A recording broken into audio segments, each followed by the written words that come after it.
Literally, they don't give a fuck. Bunch of lazy fucks. No-name streamer moving the house. Okay, then you talk to Interpol. You talk to Interpol for fucking 1 week, and they arrest the guy. Okay, you talk to the FBI for 8 months. They don't do shit.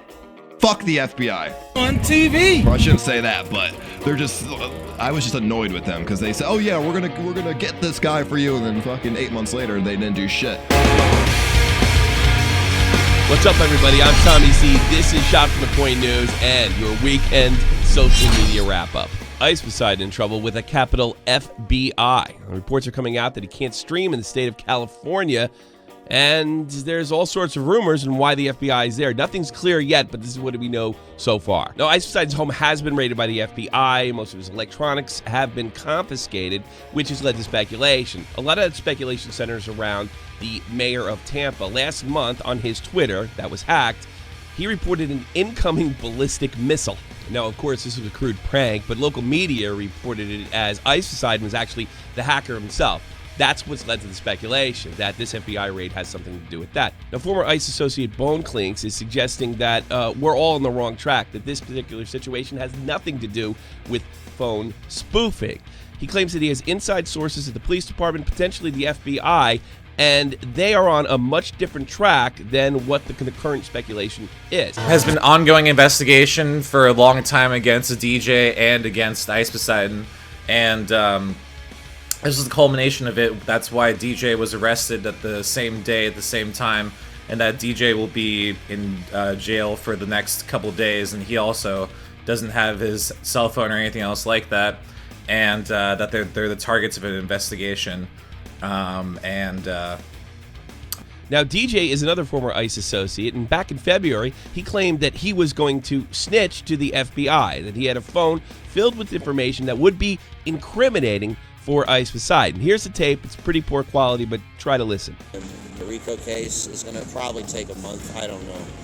Maybe longer. I don't know. I'm going to the FBI right now, and I'm snitching.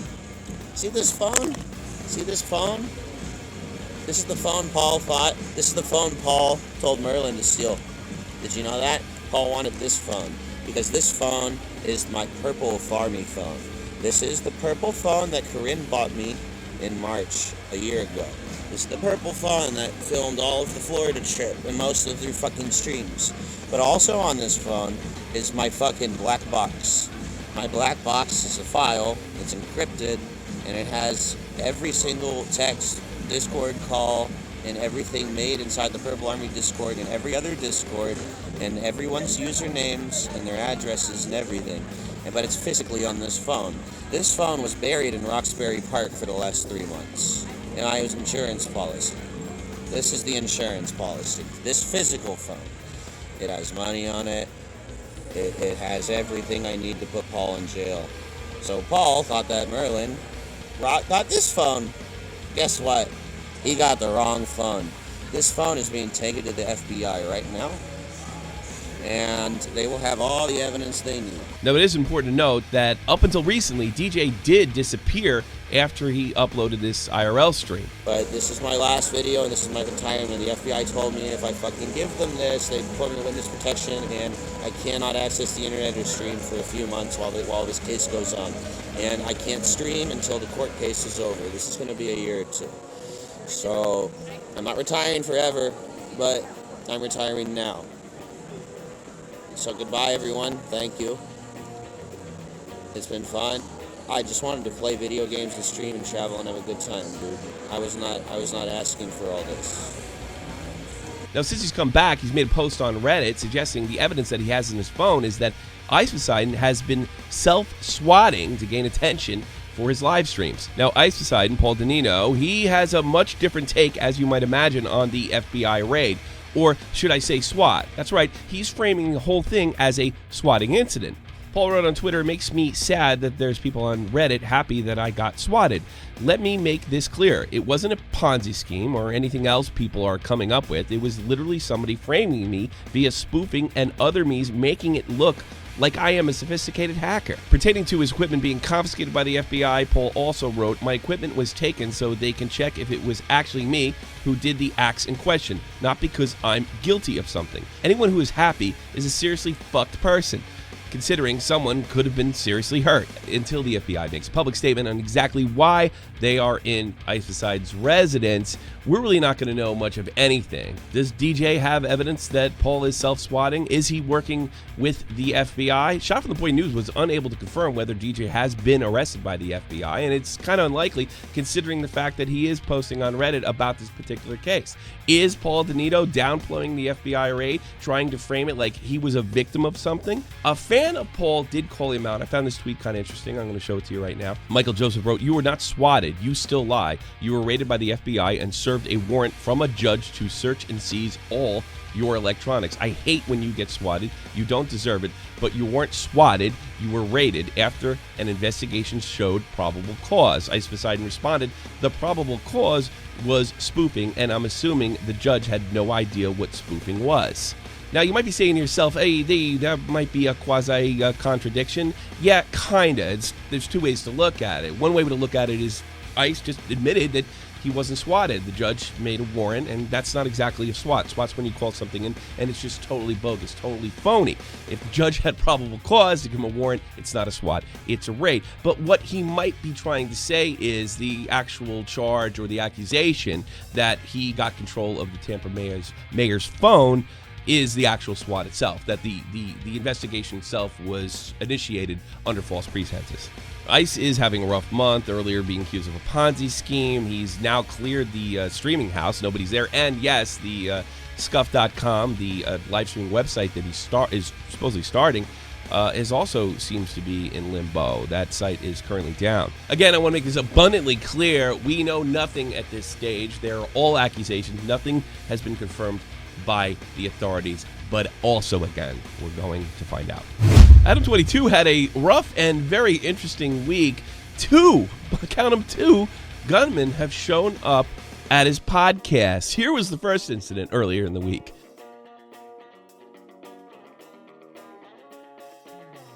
Adam's bodyguard heroically broke this thing up. He was able to knock the gunman unconscious, and the gunman was arrested shortly after, and only later to find out he wasn't even a real gun.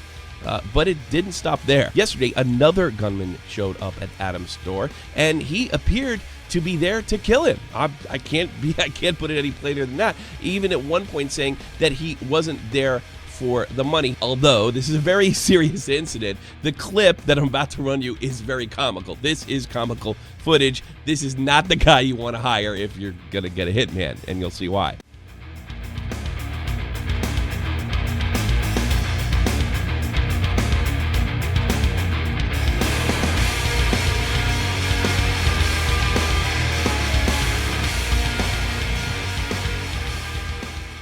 I want no money. Call a nigga right now. That's right. Not only did this rocket scientist stream his crime, he wasn't actually able to get in. A quick thinking employee just, hey, open the door. Yeah, sure, I'll open the door and lock it behind me. And this is all he could come up with after this epic fail. Right now. Yeah, bitch. I'm a bitch? You an idiot. Here's another look from a different camera.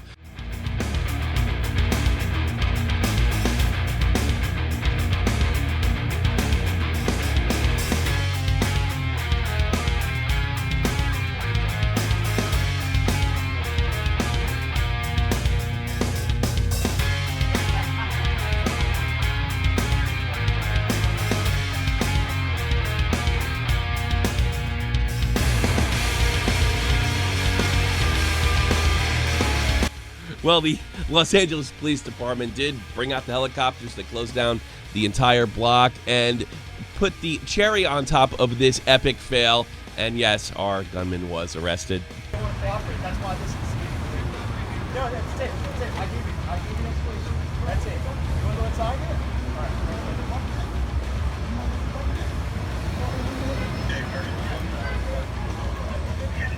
right. Kind of short, isn't he? Maybe he explains the gun. One of the biggest stories this week was Shane Dawson. I did not have sex with that kitten. After an old podcast was dug up where he was cracking a joke about having relations with his feline, he now famously made a series of tweets saying that he graphically describing that he did not have sex with his cat, which blew up on the internet and has now become a viral meme. a lot of folks are saying that, I don't know, this was a good way to, I don't know, Kevin Spacey distance himself away from the recent allegations. But that's right, Kevin. That's right. Shane Dawson is becoming engaged with his longtime boyfriend. We'd like to congratulate him. PewDiePie has unfollowed absolutely everybody. Why, you might ask? It seems after the New Zealand shooting, multiple people that he had followed have been getting harassed, so his solution to the problem was to unfollow them. This may have been spawned by a certain Twitter user. Self-proclaimed gonzo journalist Kit O'Connell actually accused Poos of following Nazis and being a Nazi himself. Hey, Jack, Twitter, watched you with Tim Pool on the Joe Rogan show. Said something about targeted harassment campaigns. What's been done? That's right, Kit's still up. Now, there's nothing funny about this story, but on the lighter side of things, Shot for the Point News' own WillyMacShow was recently followed by PewDiePie 2 weeks ago and got unfollowed too. In other good news, Kid behind the camera dropped a video. Bridget is pregnant. That's right. She's notified him that, yes, he's going to be a father. Congratulations to both of them. Best luck in the future. Onision has threatened his longtime critic, Mr. Repzion, with a lawsuit, but not just for him. They're going to take it up with his MCN as well. This seems to be a new tactic, going after the MCN, for big YouTubers to shut down critics and criticism by actually going by their MCN and giving them a hard time. MCNs traditionally do not deal with situations like this very well. They would much rather drop their partner than deal with any kind of potential lawsuit. Now, if this works, and it might, critics are going to have a real hard time going forward. Any YouTuber with a little cash and the capital to intimidate an MCN will effectively be able to take down any kind of criticism, legitimate or otherwise, of them. Normally, I'd be shaking in my boots in this situation, and Repzion, stay strong, man. I hope you could do it. But Onision's been in so much legal trouble himself. I wonder if he has the cash to follow through on something like this. But it might not take that at all. It might just take a phone call. Call your MCN and say you're a sexual harasser or a Nazi or something like that. It seems to have worked in the past. And let's see if this becomes a thing down the road. Hey, I hope you liked this week's episode. If you did, please like, sub, share, do all that good stuff. And make sure you follow the news team on Twitter. I have a clip of the week, and here it is. Here's a Tommy C's special social media clip of the week. Have a good one, everybody. Listen, I can cook in the kitchen, and I can eat some ass, too, okay? Excuse me? Yo, what's up? I'm streaming. I just came down to let you know I'm leaving in the morning. Oh, okay. See you. You couldn't have freaking texted me or something? I'm freaking streaming. You come to... Oh, my God. God damn it. I'm just being funny for the stream.